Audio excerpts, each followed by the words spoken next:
Assalamualaikum warahmatullahi wabarakatuh. Alhamdulillah wassalatu wassalamu ala rasulillah nabina Muhammadin sallallahu alaihi wasallam wa ala alihi washabihi wa mawala. Rabbi shrah li sadri wa yassir li amri wahlul 'uqdatam min lisani yafqahu qawli. Amma ba'du. Selamat siang para sedulur YouTube, ketemu lagi dengan saya Agung Wijanarko. Para sedulur, seperti biasa di siang hari ini saya pengen ngajak para sedulur-sedulur saya, sobat-sobat saya, teman-teman saya untuk ngobrol-ngobrol santai seputaran hal-hal yang bersifat religius. Jadi teman-teman, Allah Subhanahu wa taala berfirman di Al-Qur'anul Karim, tepatnya di surat An-Nisa ya, ayat 145 sebagai berikut. Bismillahirrahmanirrahim. Innal munafiqina fi darkil asfali minan nar walang tajidalahu nasir, yang artinya sebagai berikut. Innal munafiqina fi darkil asfali minan nar, sungguhnya orang-orang munafik itu posisinya nanti adalah di keraknya api neraka ya. Jadi di intinya api neraka. Walang tajidalahu nasir, dan bagi mereka nanti tidak akan menemui seorang penolong pun. Jadi tidak ada seorang pun yang bisa menolong mereka nanti. Jadi di sini dari ayat ini ya, dari surat An-Nisa di ayat 145 ini kita bisa lihat gambaran betapa Allah Subhanahu wa taala itu besar sekali murkanya terhadap orang-orang yang munafik ya teman-teman. Orang-orang yang munafik ini betul-betul mendapatkan murka yang sangat besar oleh dari Allah Subhanahu wa taala. Dan juga dijelaskan di surat At-Taubah ya, ayat 68 yang bunyinya sebagai berikut. Bismillahirrahmanirrahim. Wa'adallahul munafiqina wal munafiqati wal kuffara naro jahannam khalidina fi hiya hasbuhum wala Allahu walahum azabun muqin, yang artinya sebagai berikut. Wa'adallahul munafiqina wal munafiqati wal kuffara naru jahannam. Jadi Allah Subhanahu wa taala mengancam kepada orang-orang yang munafik lelaki ataupun orang-orang munafik yang wanita dan orang-orang yang kufur, naru jahannam, api neraka, khalidina fi, dan dikatakan ditambah lagi mereka akan kekal di dalamnya kan. Hiya hasbuhum, sungguhnya neraka itu cukuplah neraka itu untuk mereka kan. La'anahumullah, dan Allah melaknati mereka ya. Jadi nggak cukup masuk neraka, Allah pun tetap melaknati mereka. Walahum azabun muqin, dan untuk mereka azab yang kekal. Masya Allah teman-teman, ini siksaannya, diancamannya untuk orang-orang munafik ini siksa yang kekal ya, bukan cuma kekal di neraka, tapi ternyata juga kekal siksanya. Jadi teman-teman, ini ancamannya sangat luar biasa ya. Jadi kenapa sih kok sepertinya Allah Subhanahu wa taala betul-betul memurkai kepada orang-orang yang munafik ini ya teman-teman. Jadi orang-orang munafik ini, definisi dari munafik sendiri adalah orang-orang yang secara lahirnya mereka berkata mereka beriman pada Allah Subhanahu wa taala, tapi dari hati sanubarinya yang paling dalam mereka nggak beriman pada Allah Subhanahu wa taala. Begitupun juga mereka dalam lahirnya adalah orang-orang muslim, orang-orang Islam, tapi dari dalam hati sanubarinya yang paling dalam mereka tidak suka dengan agama Islam. Mungkin sekarang kita juga kalau lihat-lihat juga banyak ya, kita merasa heran kemudian orang-orang yang notabene kita tahu sebagai muslim, saudara-saudara kita orang-orang Islam, tapi kemudian tampak ya dari tindakan, perlakuan ataupun ucapan-ucapannya sepertinya menggambarkan ketidaksukaan mereka ya terhadap Islam itu sendiri ya teman-teman. Kita bisa lihat karena memang saat ini memang masanya masih masa media sosial ya teman-teman. Media sosial merupakan kebutuhan, media sosial merupakan bagian pokok dari kehidupan kita. Dan orang munafik ini sendiri memang dalam sejarah Islam ini memang betul-betul merusak persatuan dan persatuannya umat Islam ya. Jadi di zamannya Nabi Muhammad SAW gitu kan, itu sudah ada ketika Nabi Muhammad hijrah di kota Madinah, kota Yastrib, itu udah ada orang-orang munafik ya yang mereka mengaku masuk pada Islam tapi hati kecilnya tidak suka dengan Islam. Salah satunya adalah Abdullah bin Ubay bin Salul, yang memang kemudian beliau ini, Abdullah bin Ubay bin Salul ini, hidup di zamannya Rasulullah SAW ketika Nabi Muhammad SAW tinggal di kota Madinah atau kota Yasrib. Nah, ini selalu menebarkan perpecahan, menebarkan fitnah dan hasutan ya terhadap orang-orang Muslim ya. Yang sebetulnya juga dulu bahkan putranya ya, Abdullah bin Salul bin Ubay bin Salul ini pernah meminta pada Rasulullah SAW kalau dia diizinkan dia akan dan dibolehkan dia akan membunuh orang tua bapaknya tersebut, karena memang perlakuannya dalam menebarkan fitnah itu luar biasa gitu kan. Tapi apa, begitupun juga sahabat Umar bin Khattab radhiyallahu anhu. Tapi apa jawaban Nabi Muhammad SAW? Jangan, itu nggak boleh gitu kan. Nanti kemudian kalau itu terjadi suatu saat nanti akan dikenang bahwasanya Nabi Muhammad SAW membunuh sahabatnya, dan saya akan selalu bersikap lunak dan lemah lembut kepada Abdurrahman bin Ubay bin Salul selama dia hidup bersama berdampingan dengan kita gitu kan. Nah, itu jawabannya Nabi Muhammad SAW ya gitu kan, tentang Abdullah gitu kan, bin Ubay bin Salul ini ya. Ya, ini memang pernah hidup di zamannya Nabi Muhammad SAW. Jadi memang di zamannya Nabi juga orang-orang munafik itu ada di sekitar Nabi Muhammad dan selalu menebarkan fitnah yang intinya ingin supaya orang Muslim ini berpecah belah gitu kan. Dan ketika di zamannya sahabat, yaitu di zaman sahabat Utsman bin Affan pun ada seorang Yahudi yang kemudian masuk Islam gitu kan, yang namanya Abdullah bin Sabah kan. Abdullah bin Sabah ini kemudian masuk Islam, tapi kemudian dia menghasut ya orang-orang di Kufah, orang-orang di Irak ketika di zaman pemerintahan kekhalifahan sahabat Utsman bin Affan radhiyallahu anhu, sehingga kemudian sampai berakhir dengan demonstrasi besar-besaran di Madinah waktu itu, dan kemudian berakhir dengan penyerangan kepada Utsman bin Affan radhiyallahu anhu, sehingga Utsman bin Affan radhiyallahu anhu meninggal dunia ya, begitu juga istrinya gitu kan.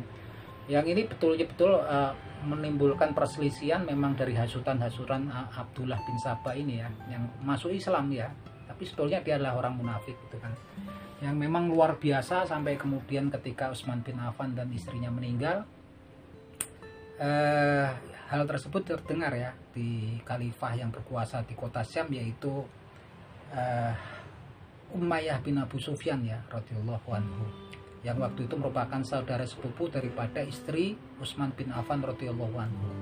Sehingga Khalifah Umayyah bin Abi Sufyan ini menuntut dilakukannya hukum kisos kepada Ali bin Abi Thalib radhiyallahu anhu, yang waktu itu akan menjadi penggantinya Utsman bin Affan radhiyallahu anhu. Tapi waktu itu juga Ali bin Abi Thalib merasa kesulitan, karena waktu itu juga situasi di kota Madinah juga lagi kacau, karena mereka jumlah orang-orang yang berdemo yang datang ke sana itu jumlahnya sangat besar, dan waktu itu juga yang melakukan mengepung rumahnya Utsman bin Affan radhiyallahu anhu itu orangnya banyak dan belum diketahui pasti siapa-siapa yang membunuhnya, sehingga waktu itu masih menunda ya, sehingga kemudian salah satunya kemudian Bunda Aisyah radhiyallahu anha yang kemudian masih di kota Mekah balik ke kota Madinah. Di perjalanan pun karena kemudian fitnahnya orang munafik itu nyaris kemudian akan terjadi peperangan dan nyaris terbunuh ya oleh pasukannya Ali bin Abi Thalib radhiyallahu anhu. Tapi alhamdulillah Ibunda Aisyah radhiyallahu anha pun selamat ya. Ini disebut peristiwanya perang Jamal. Begitupun juga ketika hubungan antara Ali bin Abi Thalib dengan Muawiyah bin Abu Sufyan gitu kan memburuk, sehingga kemudian terjadi perang namanya perang Siffin gitu kan. Ini semua perang Jamal, perang Siffin ini atas ulah dari orang-orang munafik ya. Betapa luar biasanya sampai kemudian di situ yang mereka seorang ibunda ya Aisyah radhiyallahu anha pun mereka berusaha untuk membunuhnya gitu kan. Kemudian sampai kemudian Ali bin Abi Thalib radhiyallahu anhu pun hendak sampai berperang dengan Khalifah Umayyah bin Abu Sufyan yang berkuasa di Syam waktu itu kan. Ini ulah-ulah orang munafik ini sangatlah berbahaya ya teman-teman, sangatlah berbahaya. Ini mengerikan sekali, dan saat ini memang kita harus berhati-hati karena memang kita nggak tahu ya, sepertinya sekarang kan kalau di media sosial tuh antar umat kita sendiri, umat Islam sama Muslim juga nggak rukun gitu kan. Mana yang sini ada yang meributkan, berdebat tentang nasab keturunan gitu kan. Ada yang kemarin juga kemudian seorang ustadz, yaitu Ustadz Syafiq Riza Bersalamah, mau ceramah ditolak gitu kan, ceramahnya hendak dibubarkan gitu kan. Padahal mereka semua ini sama-sama saudara kita seiman, saudara kita sesama Muslim, orang-orang Islam ya teman-teman. Sehingga memang Nabi Muhammad SAW pun sebetulnya sudah mengingatkan ya, dia khawatir sekali terhadap orang-orang munafik ini. Disebutkan dalam sebuah hadisnya, dalam yang diriwayatkan oleh Imam Tirmizi rahimahullah, yang bunyinya sebagai berikut: Bismillahirrahmanirrahim. Inna akhwafa ma akhafu minkum ba'di kulu munafikin alimul lasan. Jadi yang artinya sebagai berikut: Inna akhwafa ma akhafu minkum Inna akhwafa ma'akhofu minkum ba'di. Jadi sesuatu yang sangat aku khawatirkan terhadap kalian sepeninggalku itu kan, kulu munafikin alimul lasan, adalah munculnya nanti orang-orang munafik yang pandai berbicara, pandai bersilat lidah gitu kan. Nah ini repot karena orang-orang munafik itu adalah lahirnya adalah orang-orang Islam, lahirnya adalah orang-orang Muslim, tapi hatinya yang kemudian memang tidak beriman kepada Allah Subhanahu wa taala, hatinya tidak menyukai agama Islam. Tapi tentunya mereka pastinya tahu gitu kan tentang firman-Nya Allah Subhanahu wa taala, karena pastinya mereka juga mempelajari kitabullah, mempelajari hadisnya Nabi Muhammad SAW, yang kemudian memang nggak diikuti dengan keimanan. Tapi ini yang ditakutkan oleh Nabi Muhammad SAW, bahwasanya yang paling dia khawatirkan terhadap umatnya sepeninggalnya nanti adalah kemudian munculnya orang-orang munafik yang pandai berbicara gitu kan, yang lihai ya, alimul lasan gitu kan. Ini tampaknya saat ini pun kita merasakan ya, banyak sekali orang yang ya tampilannya seperti ustadz ulama, tapi kita nggak tahu gitu kan.